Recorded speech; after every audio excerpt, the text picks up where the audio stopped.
the Gulf Coast experienced a terrible tragedy from the hurricanes Katrina and Rita. At that time, you were Allstate's vice president for corporate relations, and you manned the front line. Of course, there were many accusations in the following years about the integrity of the good hands of Allstate. And you found yourself dealing with the question of the flood versus the wind damage and over 300,000 claims. How did you, as an individual and as a corporation, handle extreme devastation and high emotions with little or no technology to support the normal communication that you would have with your employees and your various constituencies? How did you manage that? Yeah. It's remarkable.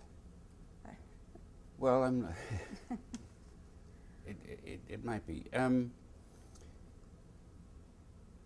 So let me break the question down into some individual parts. Firstly, let's talk about crisis management, right? I think the really important, the one most important thing about crisis management is to understand that a crisis is not normal operations. A crisis is different, and everybody in the organization has to behave on the basis that a crisis is different, and what you do, what you would normally do on a day-to-day basis, you have to put to one side and focus on the crisis. Because if you don't stay ahead of the crisis, it's going to overtake you. That was particularly the case with Katrina and Rita. And any time a calamity, a catastrophe like that happens, but in any organization, a crisis can happen anytime and come from anywhere. And your organization has to be ready to deal with it. It's really critical. And when it happens, you need to be able to put your game plan into operation and really focus on dealing with that crisis and staying ahead of the game.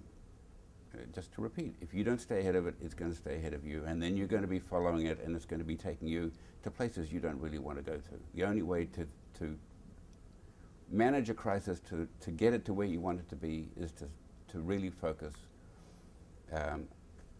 keep everything really simple, clear, and do everything that you need to do in order to be able to stay ahead of the game.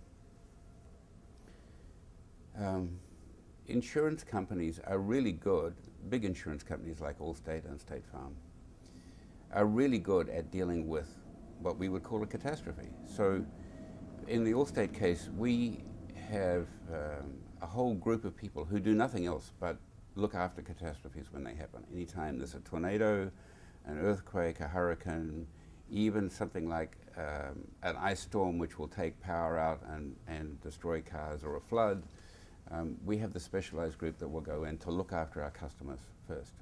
So we've had lots of experience at dealing with catastrophes, both from a point of view of running an insurance business, claims, handling claims, and communications. And so to an extent, when Katrina came along, we pretty much had a game plan that we knew was tried and tested, that we were ready to put into operation. Indeed, before Katrina arrived on shore, we had 30 mobile claims facilities standing by, waiting. It was a little unclear exactly where it was going to come. Was it going to come in through New Orleans, or was it going to veer a little bit to the east?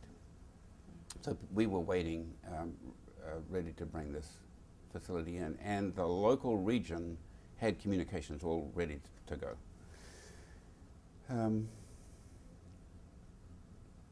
Katrina was really interesting because it was so much different from virtually any other catastrophe of the kind. And to your point about early on, true, communications went completely out. An interesting learning for me was, it just shows you the fragility of our communication system, right? All the cell phone towers go because the wind blows them down. And if the wind doesn't blow them down, there are so many people trying to get out on their cell phones, you can't get a line. So there's no wireless communication. And there probably wouldn't be in an earthquake as well. Next time the earthquake hits California, a big one, there won't be any wireless because all the towers are going to crumble. The regular landlines were fine for the first 24, 48, 72 hours. There was no power, but they all have backup generators, so they all moved to backup generators. But pretty quickly, after about the third or fourth day, those generators ran out of gas, and there was no way to get extra gas to them. So essentially, in that area, there was no communication happening. So our claims trucks, once we could actually get them in, which was really difficult, particularly with the security issues, were okay because they have their own facilities. But just to get our agents back up and running, we went and found a mobile telephone exchange and trucked it in, and we set it up in order to get people back up and running. But we have these systems already set up for when any hurricane comes through. We have these mobile claims officers come in, set up, and away we go, looking after customers. That's our number one priority. How do we first priority is how do we look after employees and agents, then how do we look after customers? And everybody's pretty much focused on that and nothing else but that for the first few weeks in the case of Katrina. And the role that communications plays is getting information to people. This is where you go to file your claim. Here are the locations. Here's what you could do. We use the news media to communicate to customers so that we can do what we're required to do and what we want to do in looking after our customers. And everybody in the Allstate family and in other insurance companies like Allstate, it's full of people who by their very nature are caring people. That's why you go work for an insurance company in most cases. You know, you're that way inclined. We are good neighbors if you work for State Farm, or we are, you know, that you're in good hands means something to the Allstate family. So that's we're focused on that. After a while, the communication system came back up, and the role of communications began to change. Because, to your point, we handled a lot of claims. And the insurance industry handled a lot of claims and paid out billions and billions of dollars. There was a very small percentage of all of those claims that became problematic. And it's an interesting conundrum for people like an insurance company where essentially you're bound by a legal document.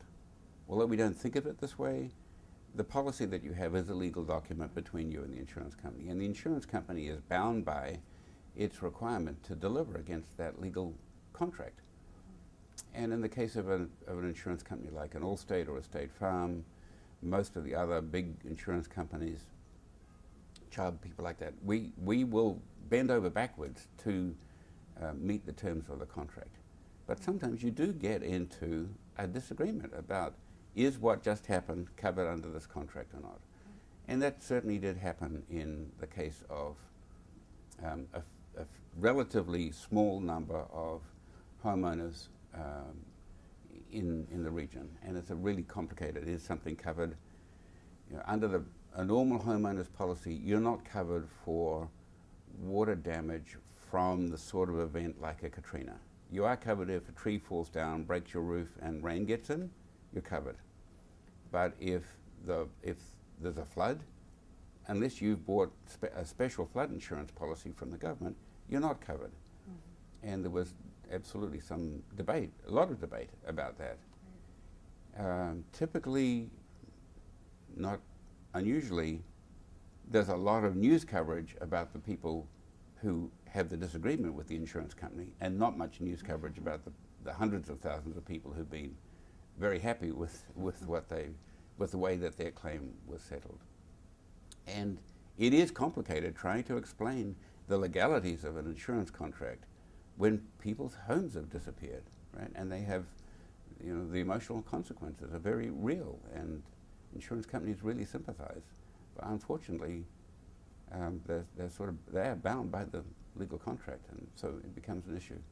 How do you deal with that? I think you have to be persistent, and you have to try and explain in terms that really make sense for the average individual, what's at stake and why things happen the way they do. And you know, some of these you're going to lose, I guess, and some of them you're going to win. At the end of the day, what we know is we'll be judged by how well our agents and our claims folks relate to the customers over time. And Allstate does a fabulous job with that, fabulous job.